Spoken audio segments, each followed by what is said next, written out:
Kentucky law that all parties that have primaries may not rig them. So I sued him again. And I also filed a ballot challenge in state court, which says that Andy Barr's name should be taken off the ballot for the primary, or if it's too late, if the primary has already happened,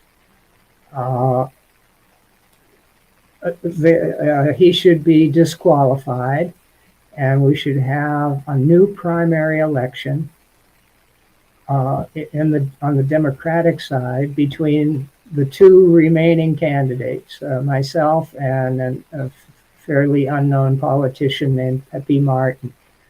Quick question, yeah?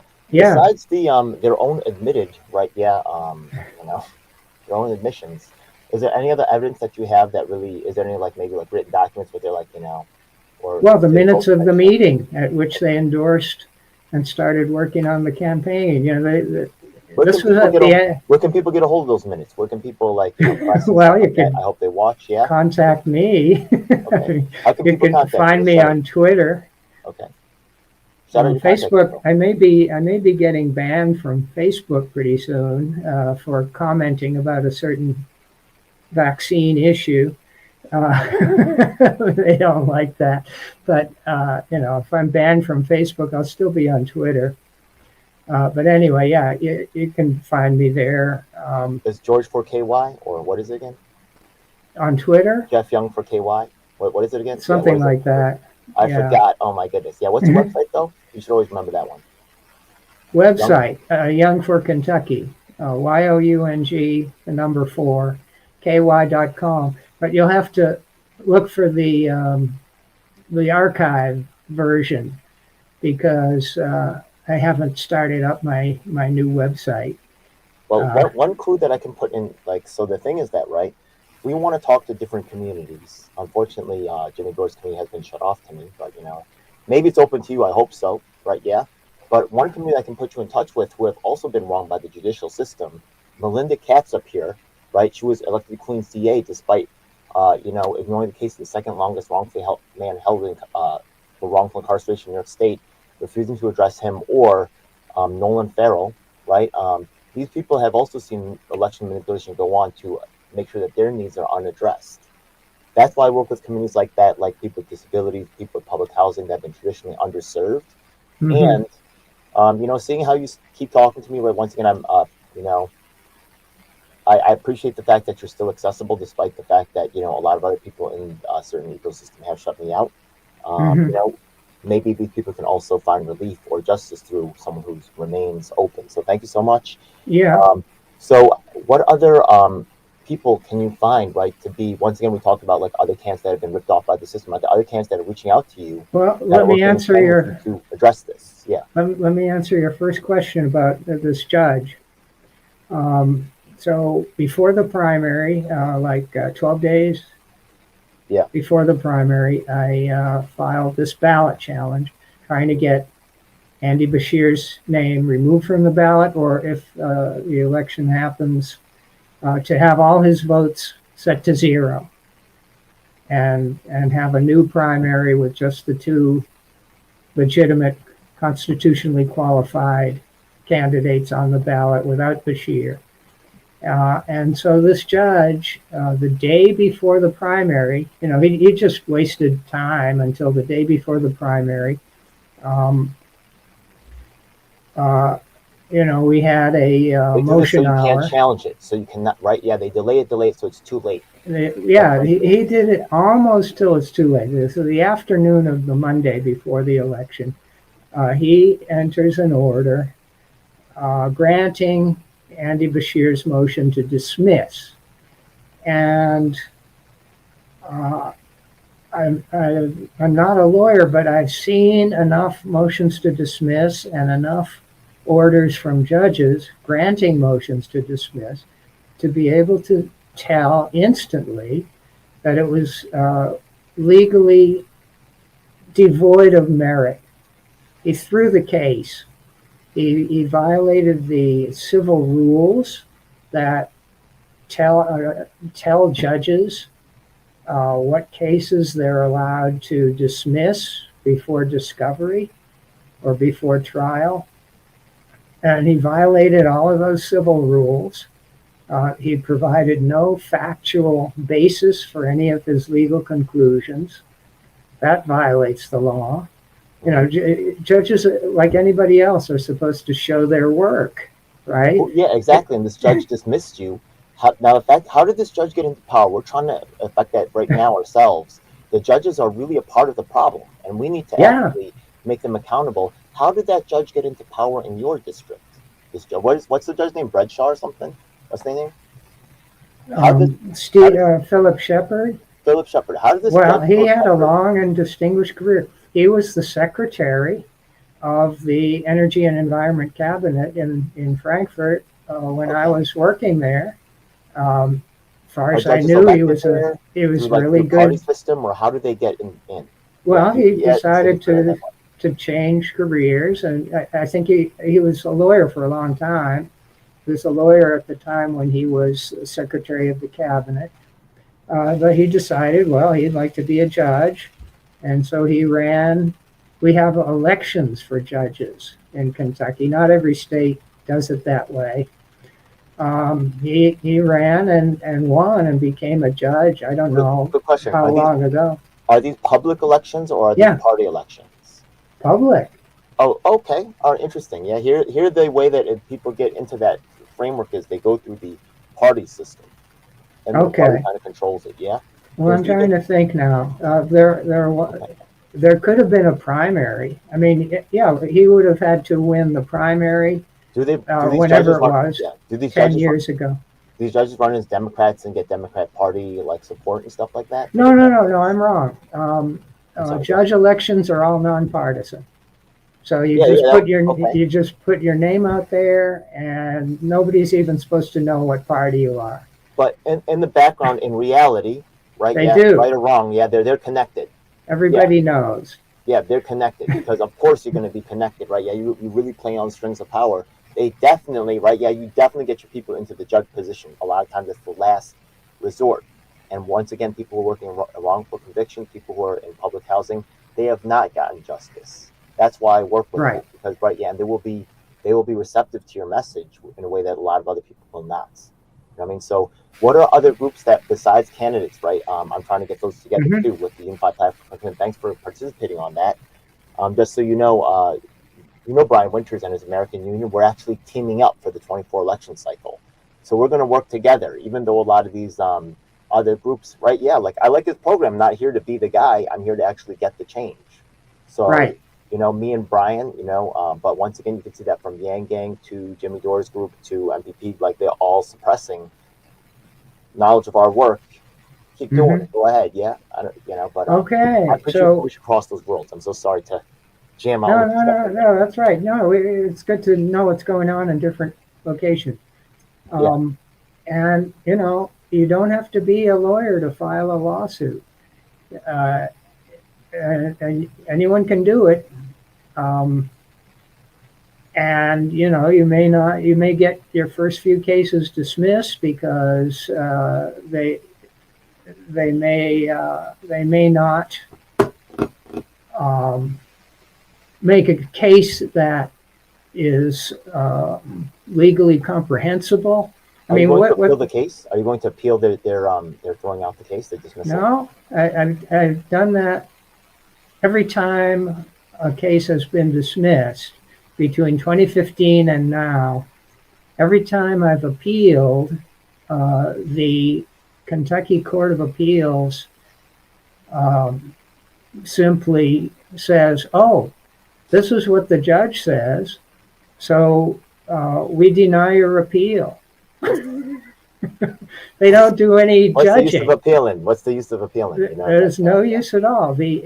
I've thought for years that the Kentucky Court of Appeals is a cesspool of corruption. You even approached the Supreme Court, am I correct? Oh yeah, many times I've appealed a Court of Appeals decision up to the Kentucky Supreme Court, and they do the same thing.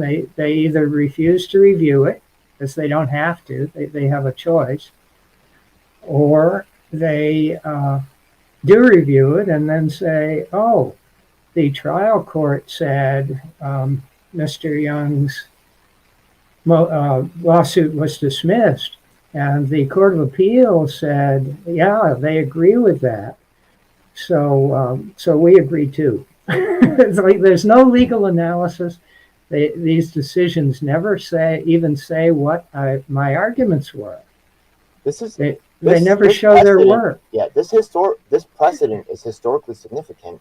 As you can see, they are disregarding, right, people who've been elected to positions, things like that. What do you think is? Hold on, gotta check the pressure cooker. Go ahead, man. You gotta live, yeah.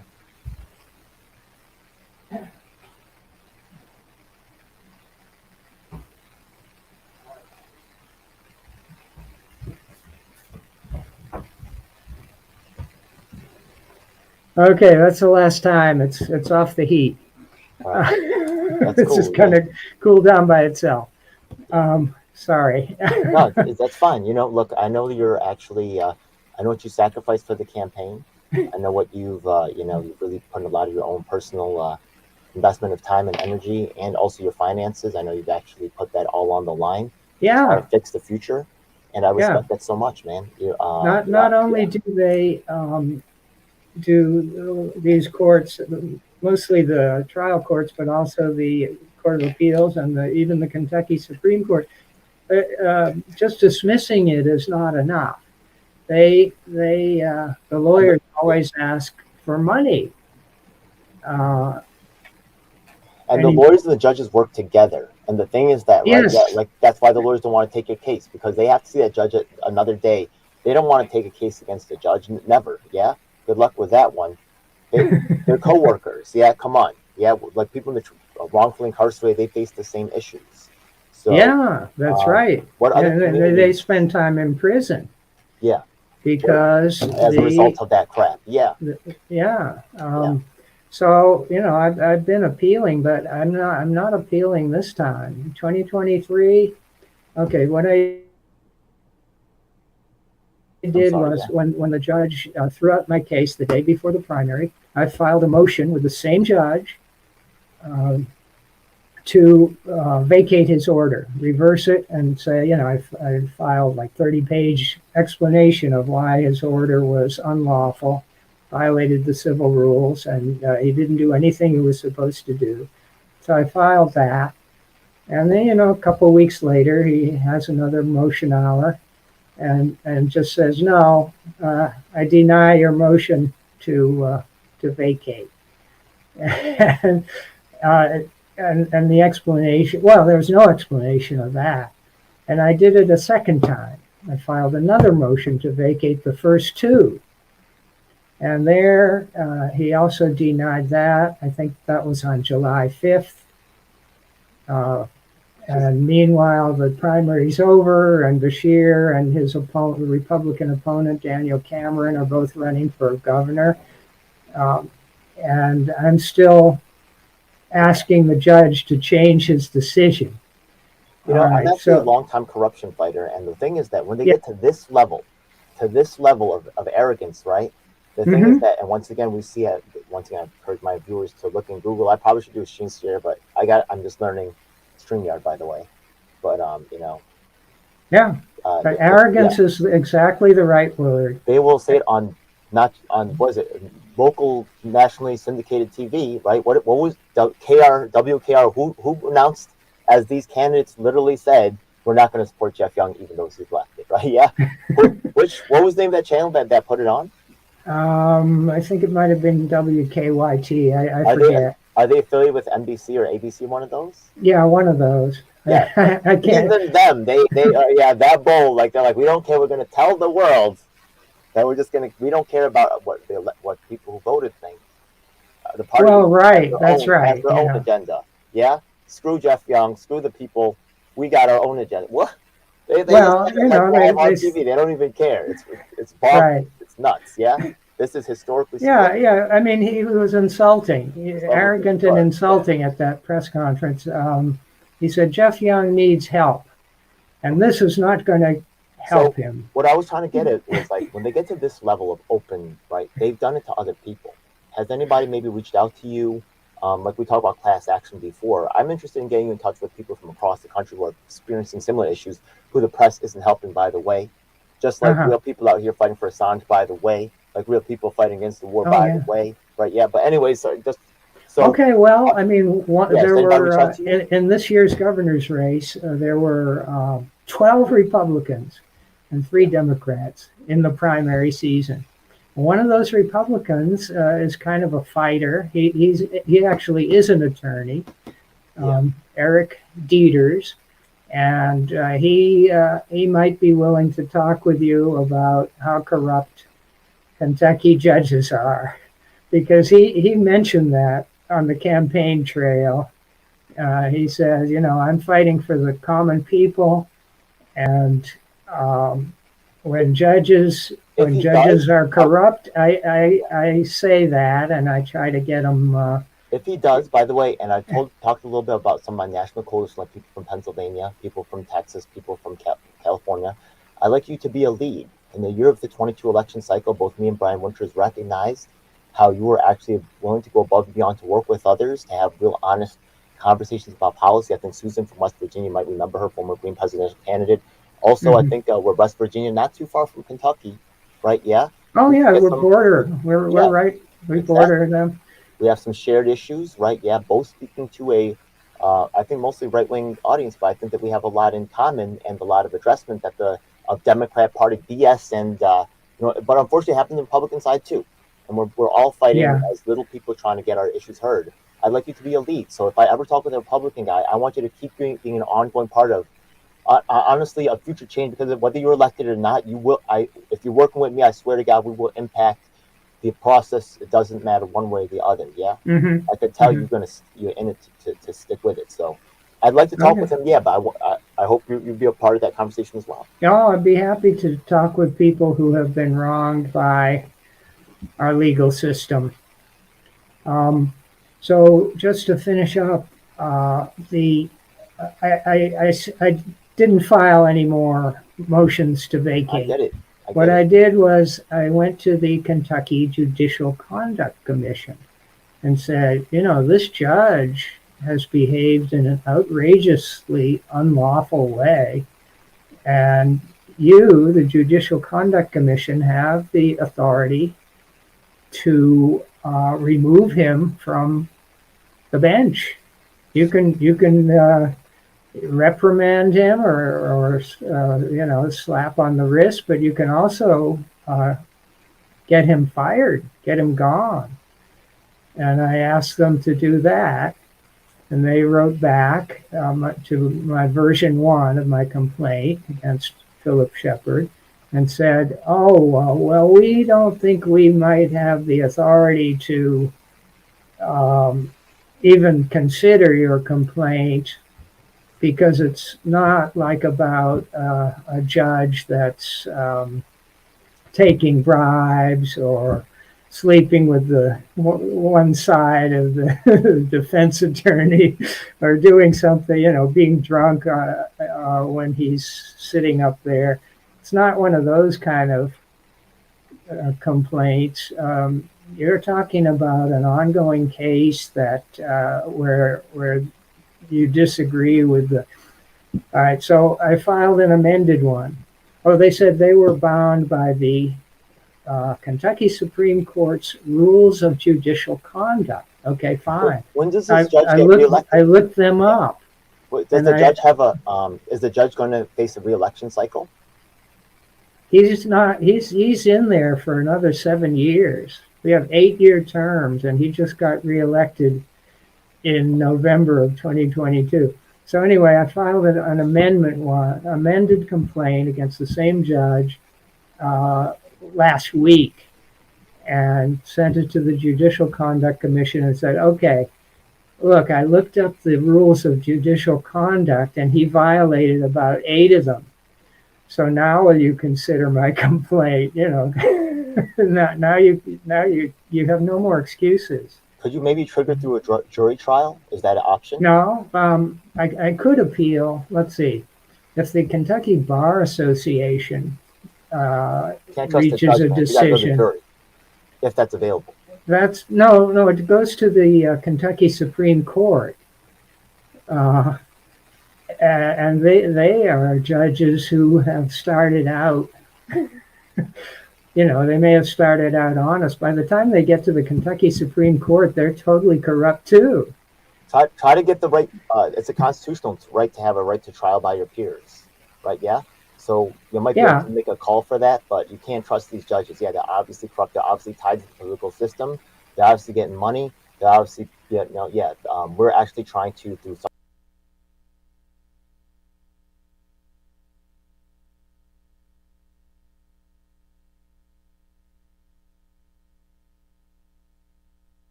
150 members endorsing candidates. And they're endorsing candidates whether the candidates want their endorsement or not.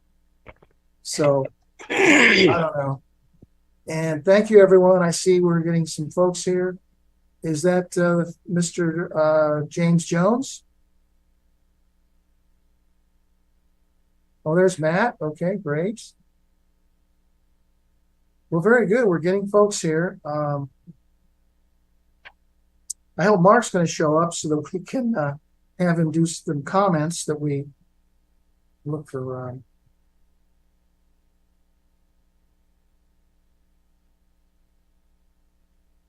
Mark Schaffer's name is that Mark from North Star?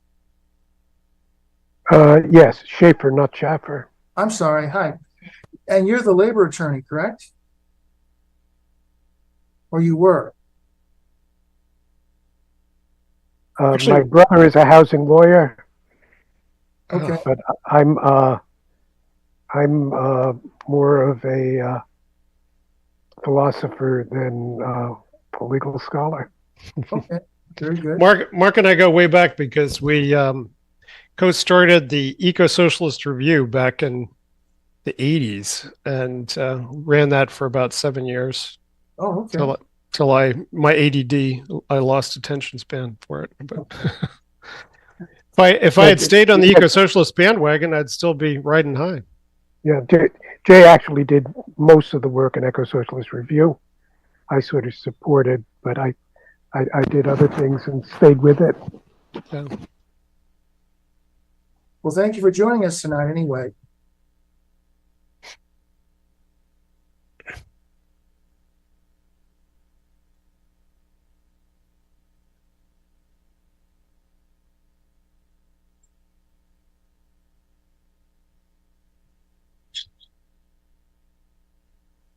Oh, hi, Dave. How you doing? Good seeing you again.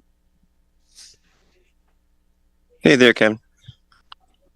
Looks like you put together another good forum. Well, we're trying to put them together. I want to thank you for your thoughts on our timing as far as when we have our events. I think this is a better time. We want to try and catch as many folks as we can. And so I think this is a good time for West Coast crowd. I guess it's what, around 4 o'clock your time now? Yeah. Mm-hmm. Okay. Yeah. And yeah, you might notice, I think Antonio joined. I've been, letting some people know about this, which I assume is fine with you. Yes, very good. Yes. Thank you. Yeah.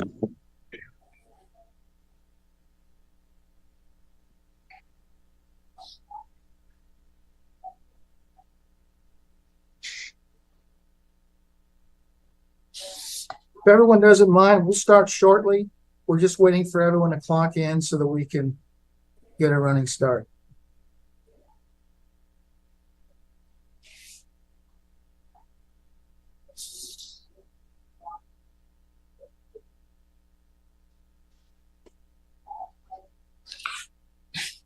I'm getting a message.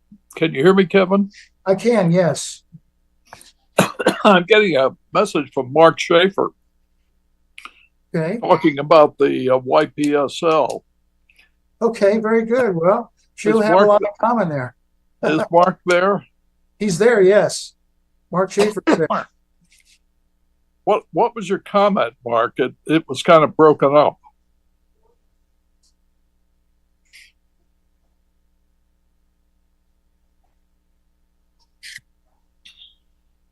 You're muted, Mark. One of my comrades from City College, Ypsil, went to work for you in late 60s or early 70s. I think it was Steve Silbiger.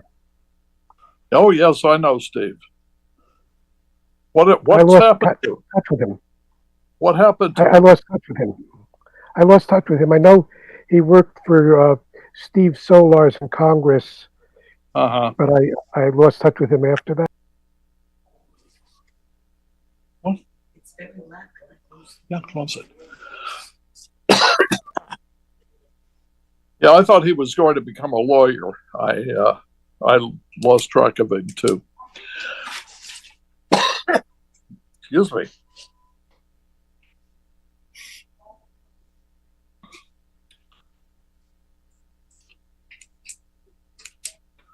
There was another fellow from the City College, Ypsil, who worked for Ted Weiss, whose name I've forgotten. Yeah, that was Mike Stallman, who later became a judge. Yeah.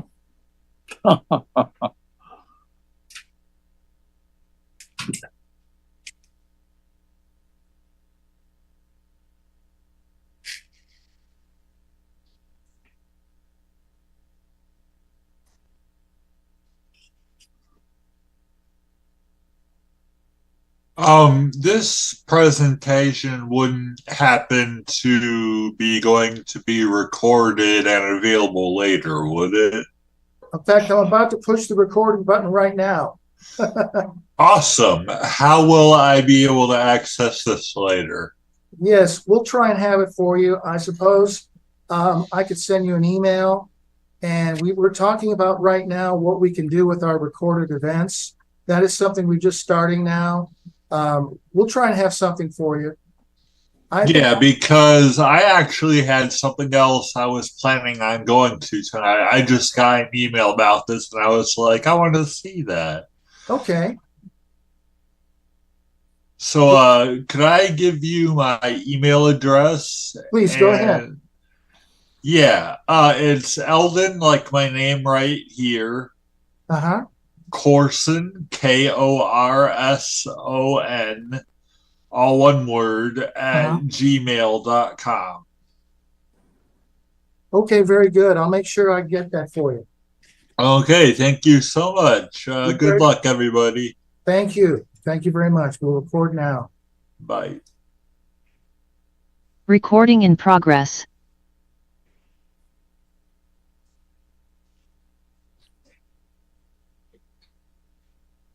All right, well, everyone, good evening, everyone, to our fourth Social Democratic Forum.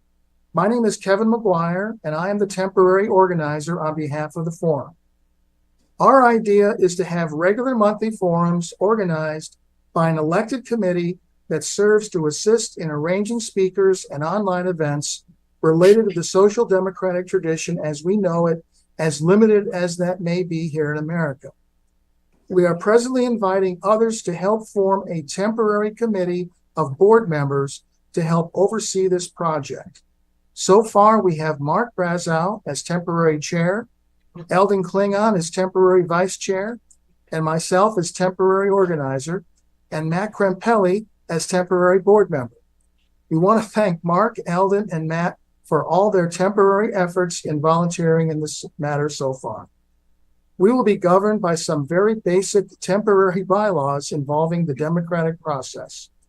Will this experiment succeed? Well, it all depends on our short and long-term efforts. And here we are again tonight. Our guest speaker is Professor Jay Hughes.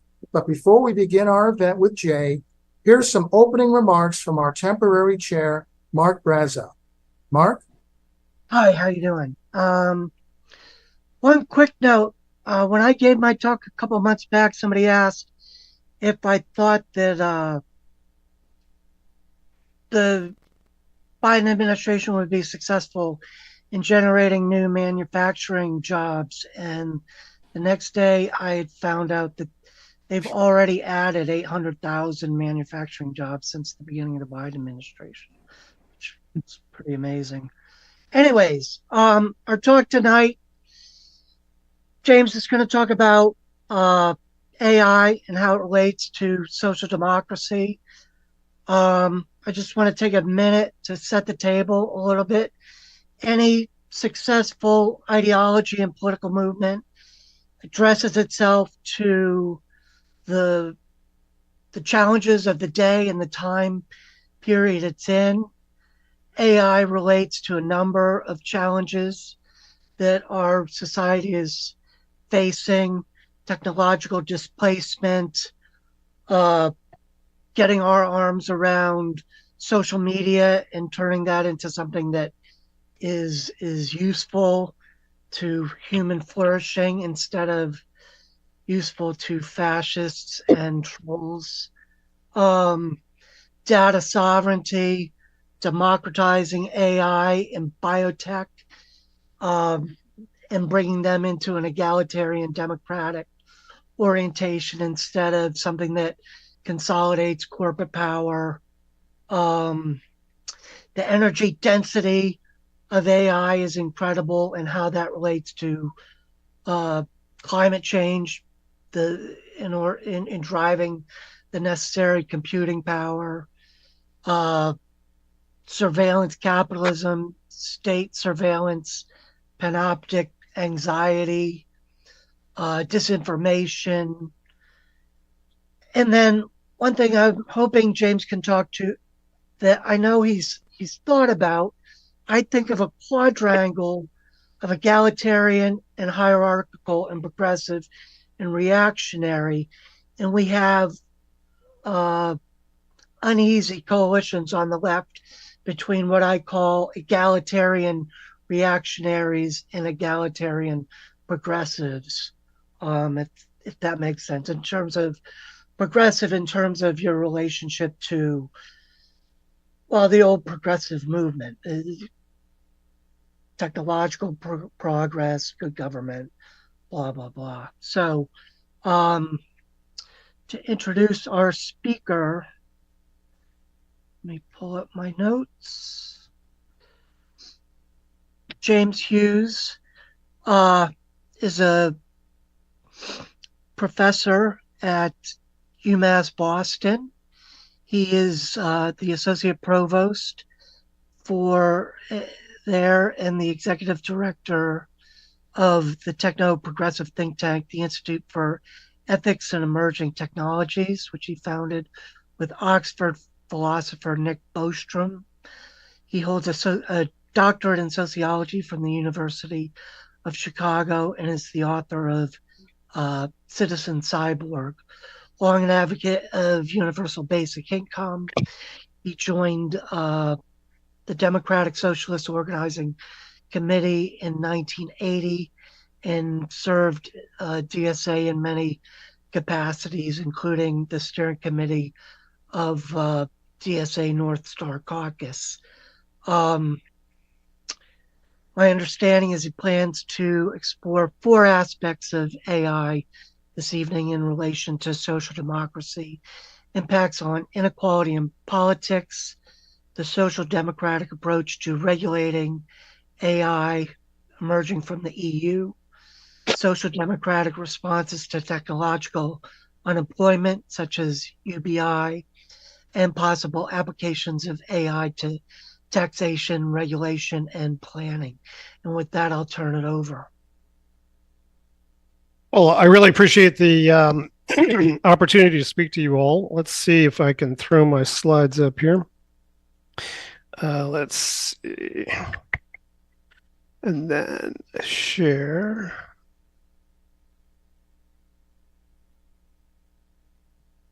That's the second slide. Okay. So I have been working on the topic of technology, ethics, and politics since the 90s. Mark Schaefer, who's on the call here, we just were reminiscing about the fact that we used to collaborate on the Eco-Socialist Review, which is one of the things I used to do for DSA back in the late 80s, early 90s. And back then, I had more romantic ideas about technology, but the questions that the relationship between ecology and social democracy, or ecology and social justice, posed eventually led me to more what I call techno-progressive or techno-optimistic point of view, which will be reflected in these comments. But as Mark just indicated, I want to go through a couple different topics. First, what is social democracy and why do I think it's in crisis? What are the impacts of artificial intelligence on inequality and politics? The EU's approach to social democratic regulation of AI, and then what some of the future policy options are that I think a 21st century social democracy should be looking at. So first, let me say, this model here that I'm showing you is not an historical one or a socio-political analysis of actual existing regimes, but more kind of an ideal, typical way that I think about the dynamic of liberal democracy and how it manifests social democracy and might eventually manifest something that could be called democratic socialism.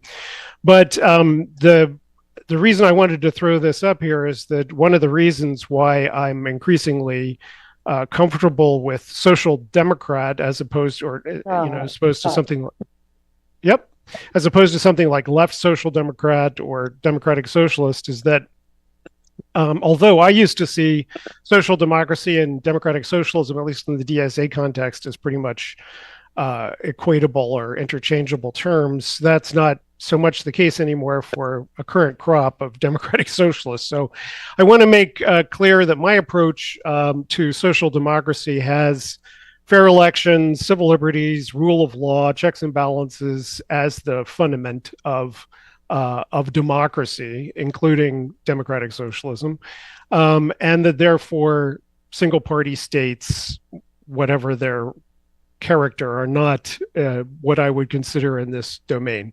Just get that off the table. But for me, liberal democracy has an internal dynamic to it that citizens try to use the democratic state to provide public goods, to protect themselves from dangerous things and from dangerous work conditions and so forth. And so social democracy is a natural outgrowth of a well-functioning liberal democracy, but it's an extension of liberal democracy. And that eventually strong social democracies can manifest further egalitarianism and collective ownership and the supplanting of markets with non-market mechanisms that we might call democratic socialism. So I'm going to try to use this framework. And one of the reasons I like to present this is that I think one of the questions that we face since the last decade is that we've seen a democratic recession around the world, a lot of rise of illiberal democracy, neo-fascism, fascist regimes. And one of the lessons I've drawn from the recession that we're seeing of democratic principles around the world is that if we don't press forward to democratize society further, we will be pressed back. And so one of the dynamics I hope we see soon is that we see a resurgence of a social democratic global movement, that it will be an adequate response to the illiberal democracy trends. So what we see instead, of course, is a social democratic crisis, at least in the European context. Latin America goes up and down in terms of social democratic governments coming in and out. But in Europe, we've seen a pretty steady recession since the 2000s of support for social democratic parties. And one lesson that I've drawn from that over the years that I think I began to clue into in the 1980s when Mitterrand came in and tried to enact some aggressive social democratic policies and immediately got whacked by global capital markets. Michael Manley and Jamaica tried to do some things and got whacked by capital flight. Is that we need a transnational strategy. And this is one of the reasons why I'm a strong Europhile and a supporter of the European project and trying to make the European project bigger and deeper, is, I think, central to demonstrating that transnational social democratic politics can be an effective solution. A social Europe could be an effective solution to this dilemma of global capitalism disciplining countries who attempt to go in a social democratic direction. But another dynamic that I think Piketty has really made the case for quite well is that as the traditional blue-collar working class constituents of social democratic parties declined as a proportion of the population through deindustrialization, through the changes in the economy that increased the number of white collar jobs and the number of college educated workers, that the college educated workers generally had more social progressive ideas about what a left party should represent, and less of an economist or economistic understanding of what the left project was. And that trade-off began to alienate blue-collar workers. And I think Piketty has, again, made that case fairly well. And that those blue-collar workers have increasingly tended to go towards far-right parties. We see that phenomenon with MAGA and Trump. And that once the 2008 recession hit globally and a lot of social democratic parties in power or in coalitions had to enact austerity measures, that the kind of responsible left was tarnished in the eyes of voters who wanted a more radical program. And so some of the base began to hive off onto far left parties or the Greens or onto radical far right parties. Now, artificial intelligence, basically, it's a term that anyone involved in artificial intelligence studies hates because it applies to so many different things. But, in brief, I asked ChatGPT, give me a definition of artificial intelligence, and this is the definition it came up with. Simulation of human intelligence that perform tasks requiring human-level thinking, like problem-solving, pattern recognition. What I'm not going to talk about, which is another topic, is artificial general intelligence, which is the idea that artificial intelligence may eventually begin to think enough like a human being that would have its own agentic interests, that it would begin to behave in ways that were not determined by the goals that we had given it. I'm not going to talk about that. I think that is something that is probably going to happen. And I think we should be preparing for that. I think that there are risks in that direction. A lot of the debate about AI risk right now is between people who want to talk about that versus people who want to talk about things like algorithmic bias and surveillance and these other topics. I'm going to talk more about those topics. But I also want to say at the outset that I do believe AI and automation will cause what I call technological unemployment at some point, probably in the next couple decades, but certainly by the end of the century. And this is just my basic feeling, is that there's nothing special in the meat of a human brain that can't be replicated in a machine, including creativity, social interactions. I just saw a study today where they compared chatbots who were trained on medical information with doctors, and patients preferred communicating with the chatbot. They considered the chatbots more empathetic than the doctors. And if basically MCAT scores are inversely correlated with doctors' empathy. So the smarter the doctor, the less empathetic they're likely to be. But I think, you can give me anything, creativity, social emotional skills, and the robots are beginning to catch up in those domains. And I think we've seen in the last year with the growth of the chatbot phenomena, how that's going to happen.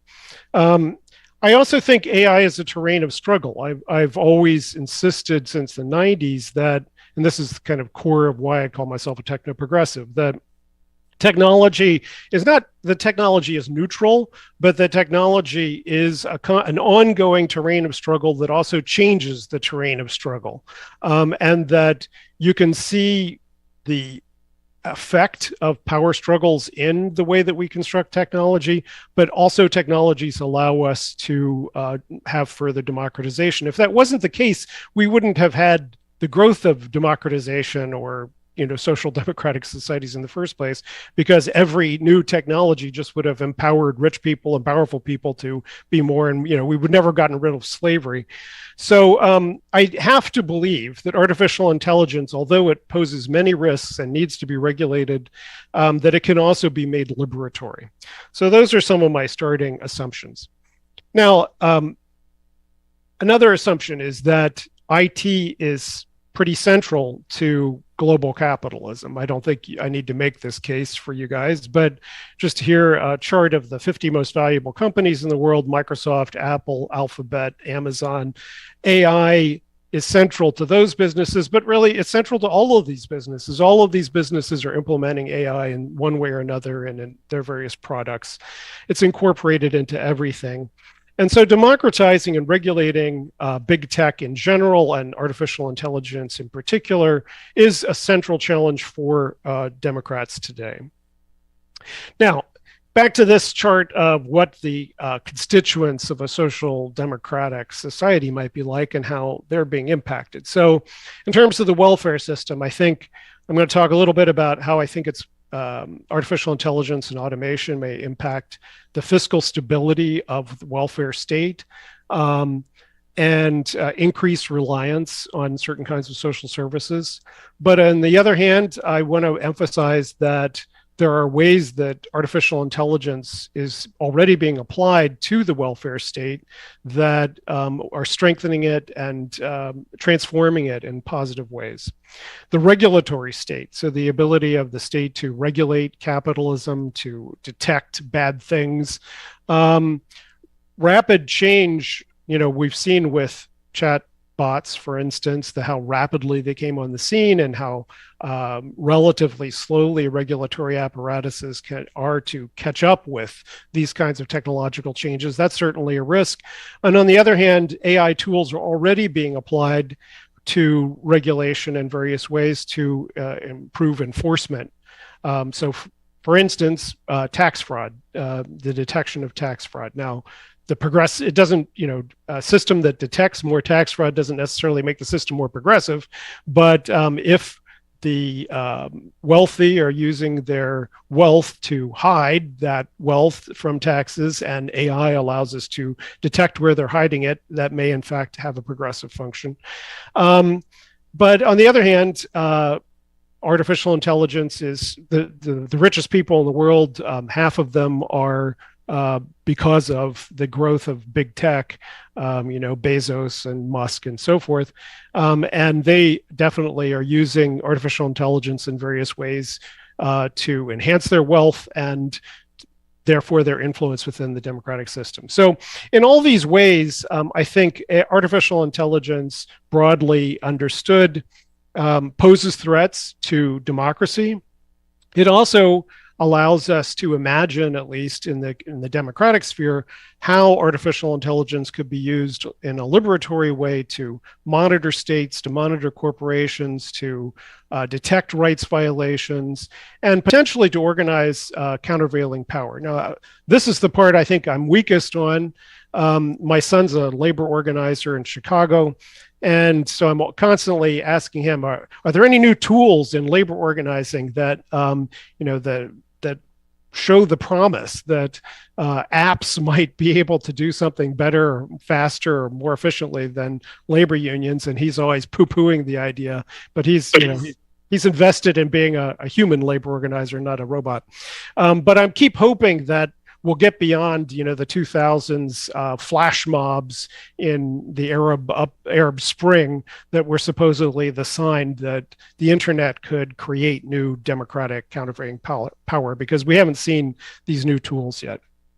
Now, my argument about inequality, I mentioned the Piketty argument that the division between blue collars and college-educated workers is central to the decline of social democratic parties. And artificial intelligence is right there in the center of that phenomenon because, if you think back to COVID, the ability to work from home was not evenly distributed in society. College-educated workers were the ones who were able to work from home, and most of the essential worker jobs that couldn't work from home were not college-educated jobs. College-educated workers are, in general, much more optimistic about whether information technologies, technological changes in the workplace, artificial intelligence are going to be beneficial to them than blue collars are, and for good reason, because Acemoglu and Restrepo have shown, I think pretty convincingly, that about half of all the wage declines in routine task jobs, both cognitive jobs and physical jobs, are related to the intensity of automation that's come into the market over the last 25 years. This annual review of political science article from last year, it looked at the broad evidence for automation's impacts on political behavior, and its broad conclusion was that the workers most impacted by automation tend to blame minorities and immigrants and not automation for their dilemmas, the precariousness of their economic situation, while people who benefit from technology tend to support the political and economic status quo. And we've also seen studies of the shift from Obama to Trump in the 2016 election and 2020, that the regional intensity of automation in a county or in a voting area was correlated with local support for a shift from traditional Democratic base to MAGA. So I think there's many ways in which artificial intelligence, big tech broadly, is implicated in the political dilemma that we find ourselves in. But I think that the point of hope here for me, and it's a weird kind of hope, but the point of hope, since I am a college-educated white-collar worker, is that the AI is coming for white-collar workers as well. And I think you've seen a lot of that discourse in the last 9 months to a year as the chat GPT phenomenon really woke people up, and its rapid proliferation into many, many different domains, that white-collar workers are also on the line in many ways. The BLS has been collaborating with, this is from BLS data, this chart, but the BLS has been collaborating for decades on trying to figure out what jobs are more immune to automation than others. The ILO does that, the OECD does that. And the thinking about this white collar insulation from automation has been rapidly changing in the last year or two. It used to be the advice was get a college degree, focus on being a creative, focus on social emotional skills, teachers and jobs like that will never be automated. I don't think people are thinking that way so much anymore. And as a consequence, what we've already seen is that with the proletarianization or the downward wage pressures on nurses and teachers over the last decade or so has radicalized them in many ways.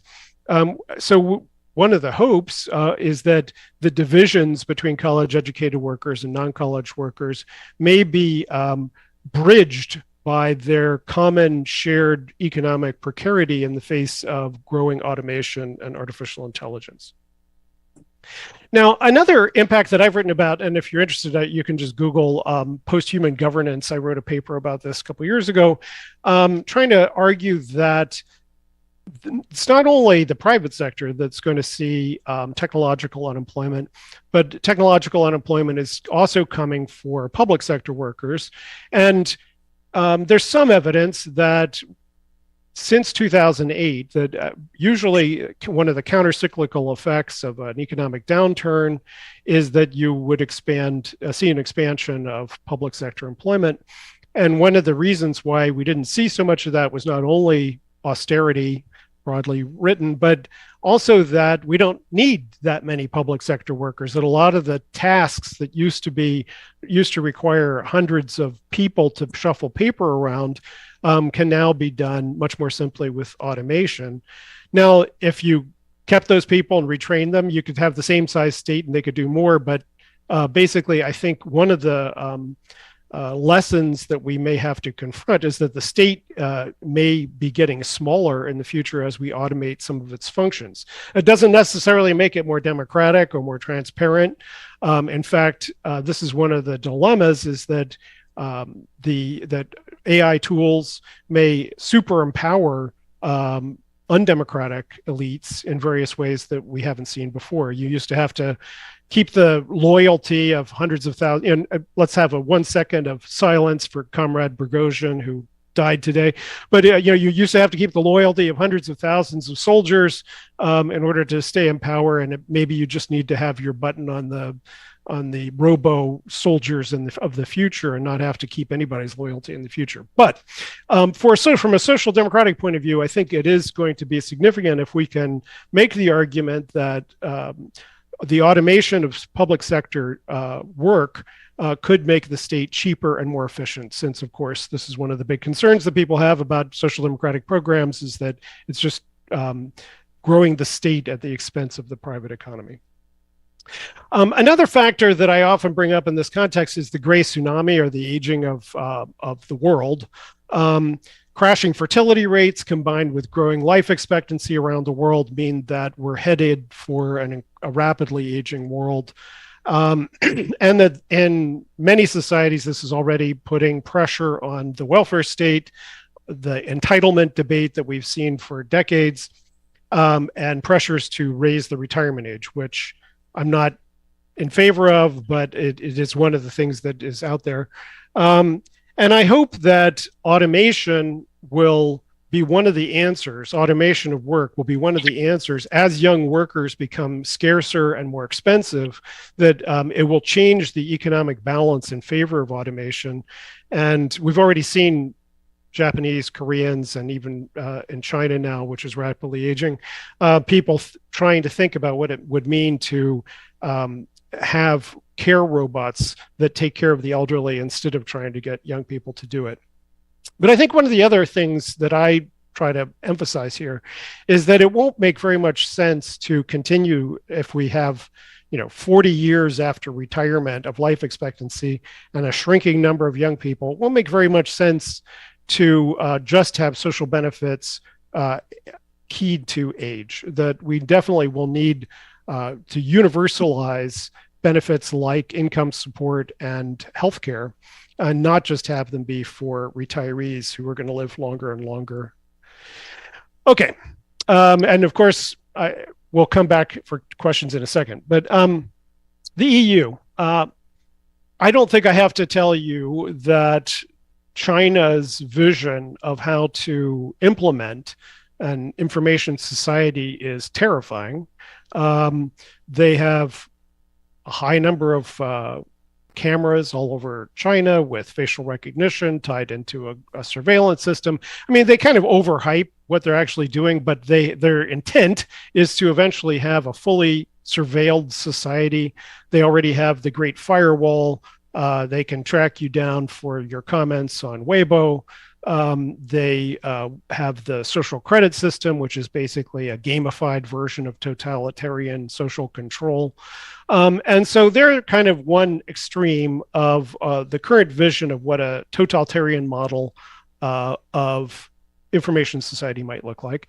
And we're kind of on the other end. And in terms of AI regulation or the regulation of big tech, Biden, he just had a bunch of tech titans at the White House, and they agreed to a voluntary set of standards. And then he went to Europe and he said, why don't we all adopt these voluntary standards? And the Europeans were like, sorry, we're way ahead of you. We have started legislating on this a long time ago. Because Mark brought it up, I just want to point out, I'm a big fan of the impacts that Biden's Inflation Reduction Act is already having, especially on the artificial intelligence debate, or the artificial intelligence struggle, because, as you know, TSMC and Taiwan is one of the major makers of chips that are used for high-end computing, including artificial intelligence applications. And so the more that we can bolster and make a resilient supply chain for those chips, the stronger that we're going to be in that competition with China. And they're already talking about being pushed back by the trade restrictions on China 5 generations in AI chips. So that only bodes well for the strength of liberal democracies. But in this global struggle, the EU has played this really interesting role. They have hardly any of the tech involved. They don't have the companies that we have. They don't have the companies or the researchers that China has, but they have this strong regulatory state power through the EU institutions that has come to be known as the Brussels effect. And the General Data Protection Regulation, the GDPR, that was passed, I don't know, 10 years ago.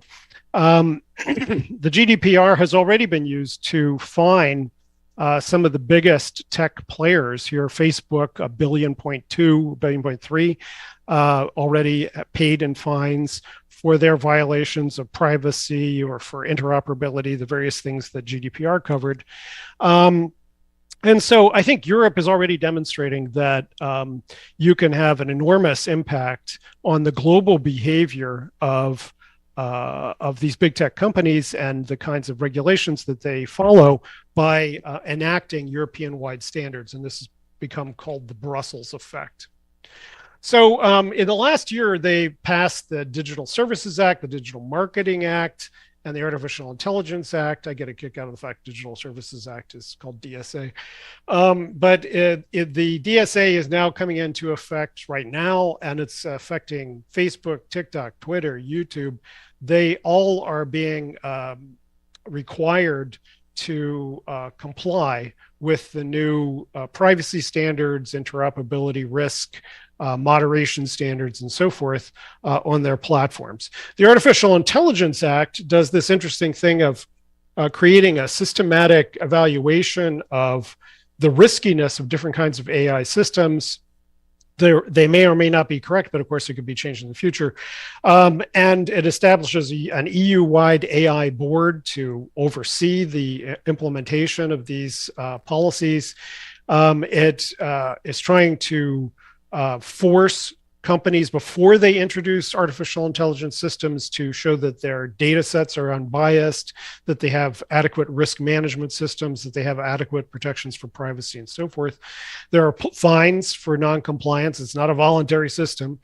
And they also are thinking about innovation, how to protect innovation in this context. And so they've carved out the idea that if you can have certain kinds of what they call sandboxes or insulated spaces to do innovation in this that aren't going to affect society at large. Now, technological unemployment. I don't think we're seeing it yet.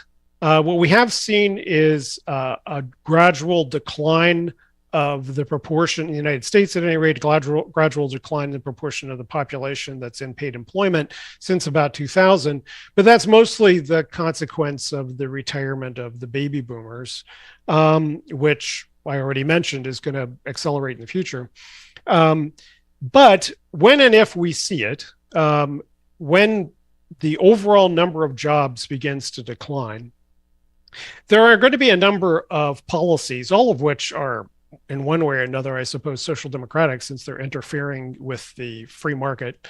But one kind of policy might be to tax robots. We've seen proposals for that, or to ban robots. If you've ever driven through New Jersey, you're not allowed to pump your own gas. That protects the job of gas station attendants. We might see more policies like that in the future. We might see policies about work sharing, and in a broadly conceived way, shorter work weeks that France experimented with, for instance, is a way to encourage work sharing. We might see, yep. Okay. We might see work retraining and curricular. We might see work retraining and curricular innovation policies.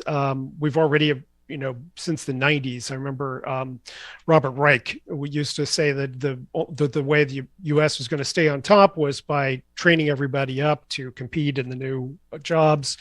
And we might create new jobs through public sector work. Now, I already mentioned that I think public sector work is going to be automatable. So there may be pressure on that direction. Why hire somebody to dig a ditch when you can do it faster and cheaper with a robot?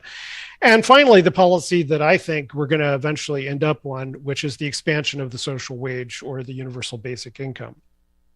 So universal basic income, very old idea. Some people would push it back to, say, Tom Paine's idea that we have a grant to every American citizen based on land ownership and so forth. But it's had a resurgence. It's definitely had a resurgence since COVID because of the income supports that many countries, that we gave and many other countries gave to people during COVID.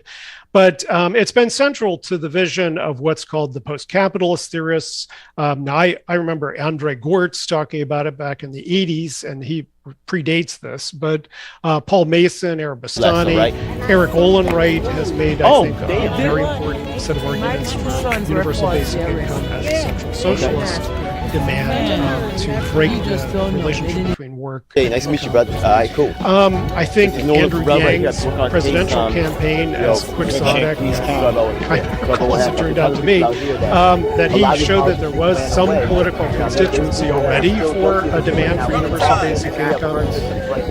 One of the arguments I make for universal basic income is that universal programs are generally stickier than means tested. It's once people start getting that check, like the Alaska dividend from their oil income, a couple $1,000s every year goes out as a check to every Alaska citizen. Even Sarah Palin was a fan of that. She didn't want to touch it. And so, the National Health Service in Britain is a heck of a lot stickier than anyone expected when Margaret Thatcher came after it. They didn't want to get rid of it. So I think universal programs are stickier, and from a social democratic point of view, that's good. And I think there are also substantial benefits whether we ever see technological unemployment or not. The research that's going on around the world on cash-based social assistance programs show there are a number of benefits over simply social service-based, or food stamps or whatever the other models of social service are. But we can talk about that later. Now, to get to the democratic socialism part of this. So UBI, you might think part of that democratic socialist argument. But there's also a substantial argument that's arisen about what's called the socialist calculation debate. So if you go back to Mises and the Austrian school, they made the argument, and they won the argument, that one of the problems with Soviet planning was that you could never know enough, know as much at the central planning office that as a market would know, organically through its interactions at the base. That markets were therefore going to allocate resources more efficiently than central planners ever could. And a couple of years ago, I did a study on the Soviet thinking about cybernetics, because in the 1950s, when cyberneticians emerged out of basically the weapons programs here in the United States and German weapons thinking, and eventually the Soviets picked up on this, and it scared the hell out of the CIA, because they thought, oh, now the Soviets are going to use cybernetics to plan their economy, and they're going to kick our butts. Didn't turn out that way. One of the reasons it didn't turn out that way is that you had cybernetics institutions all over the Soviet Union founded in the 1960s, and only a couple of them had a computer, not computers. Only a couple of them had a computer in their office. So they didn't have the technical infrastructure in the 1960s and 70s to really do any of the things that they were thinking about. And you may have also heard about Salvador Allende's experiment with CyberSyn, where he basically had a kind of fax machine-based information system set up to try to collect information from different Chilean factories, and it was going to have a central office that would plan the system. And Evgeny Morozov's recently written a book about this. But those systems were set up too soon. They were thinking in a direction that we now have the technologies that might make them more feasible. that algorithms and artificial intelligence may now have caught up to some of the thinking about economic planning that people were thinking about then. Now, I'm not for eliminating markets. I'm not for planning everything, a totally non-market based system. But I think we're already doing planning in various ways, of course. We've got industrial policy now. We've got various kinds of economic indicators that we report on every day that inform various kinds of decisions.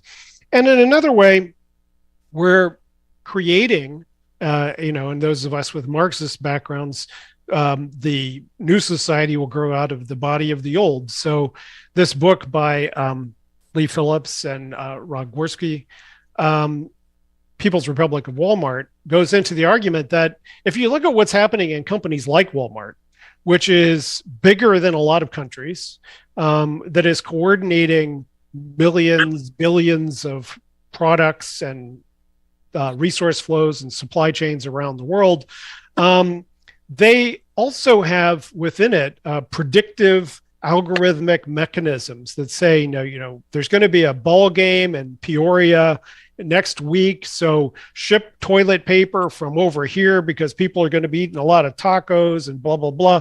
These kinds of mechanisms are already in place, planned economy mechanisms within various mega corporations that exist today.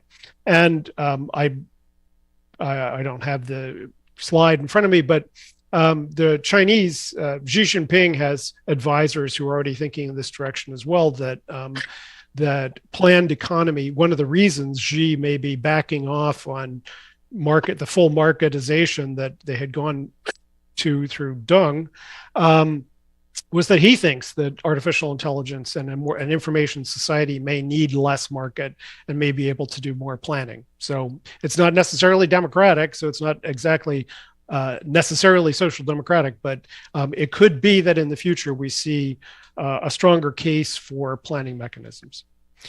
So in summary, I want to just emphasize again, I think IT and AI are shaping the economic and political terrain of the 21st century. This is, again, a basic Marxist point that technology constrains the possibilities of whatever a society wants to do. And I think IT is radically changing and information technology is radically changing the terrain of what is possible in the 21st century. It's already contributed to inequality. It's already contributed to our political division, but it may soon begin to radicalize proletarianized college-educated workers in a way that could be very, very beneficial for rebuilding a social democratic base and constituency policy program. I think we already see broadly in the European Union a social democratic approach to regulating big tech that has a lot of legs around the world.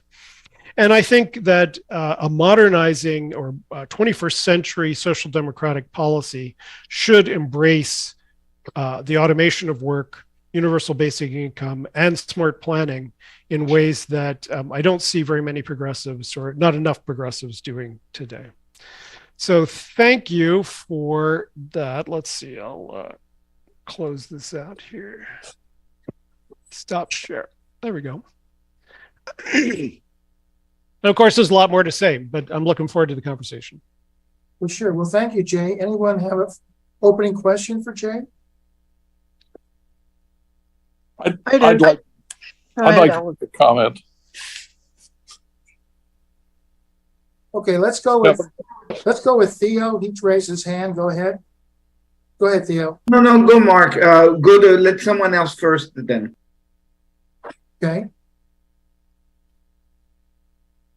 Kevin? Yes. I was interested in the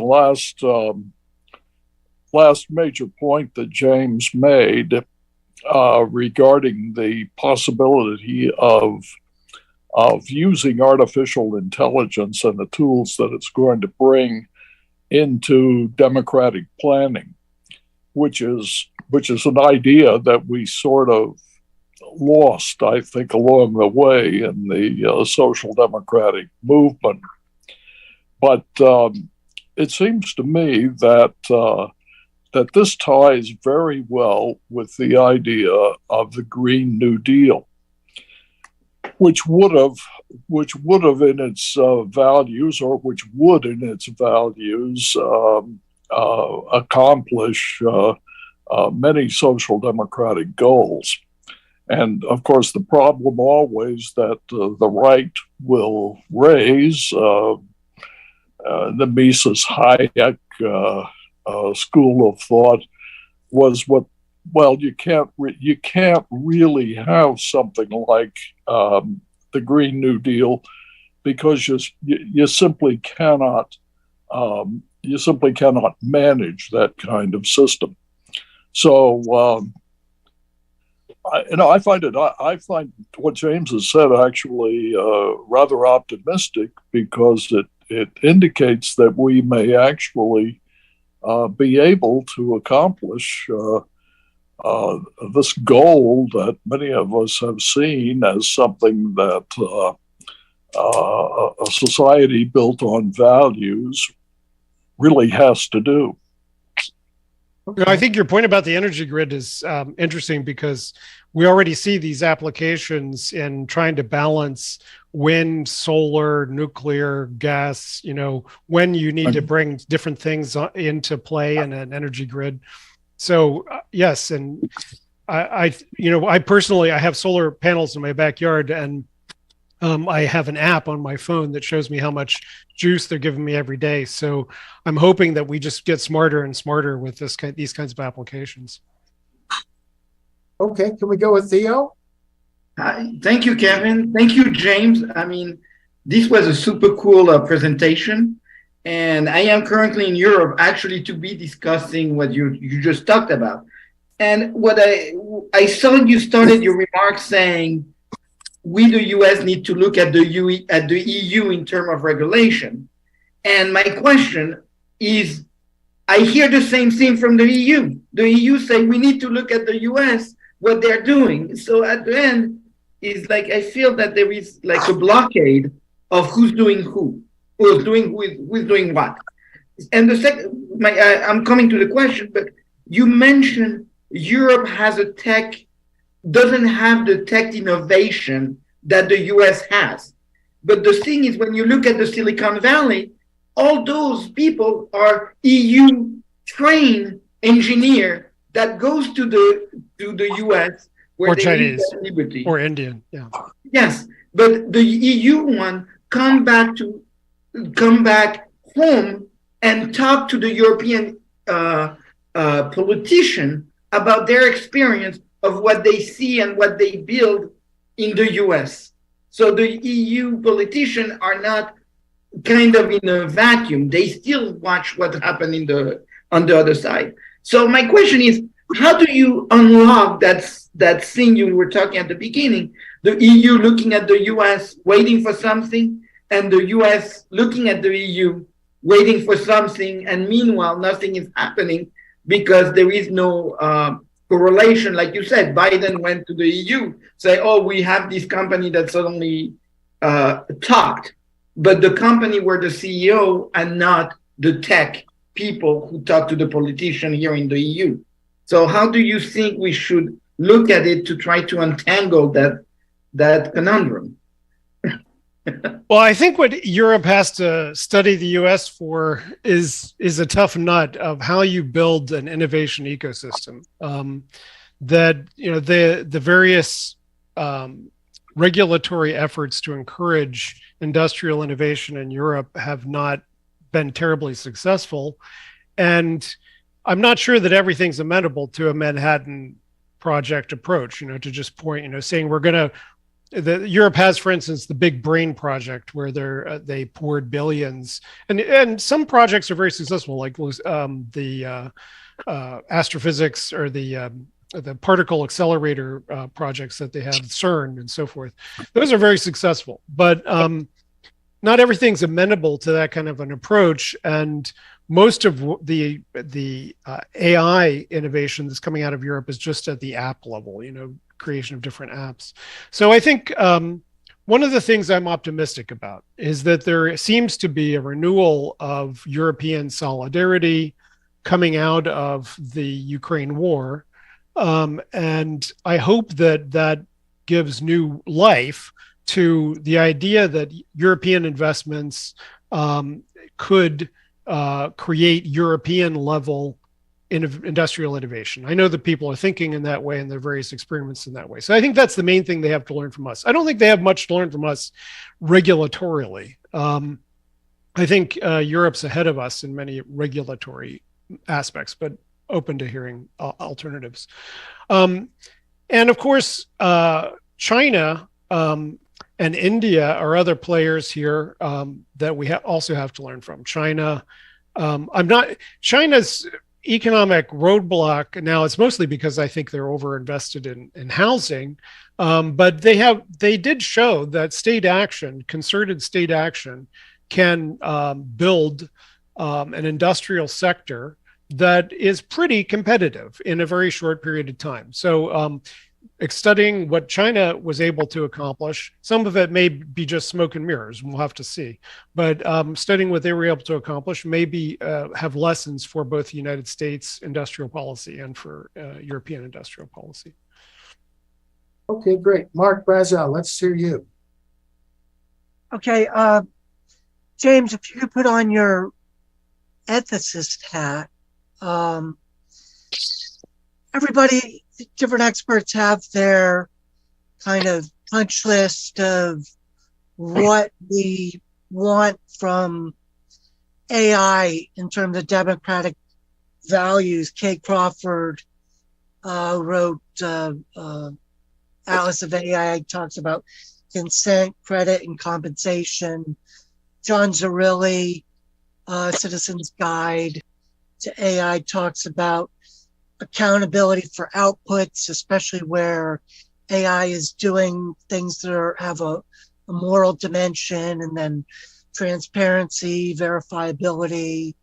What are the things that you think we want in terms of both regulatory and kind of norms of like this is kind of the democratic minimum for, you know, an AI that works for the people? Well, you know, let me take it back to the 1990s when I first started writing in bioethics. And the joke in my program was that you only needed one word to be a bioethicist, because that word was no. You were just going to say no to everything. And that was never satisfactory to me. And I think that there is a broadly Luddite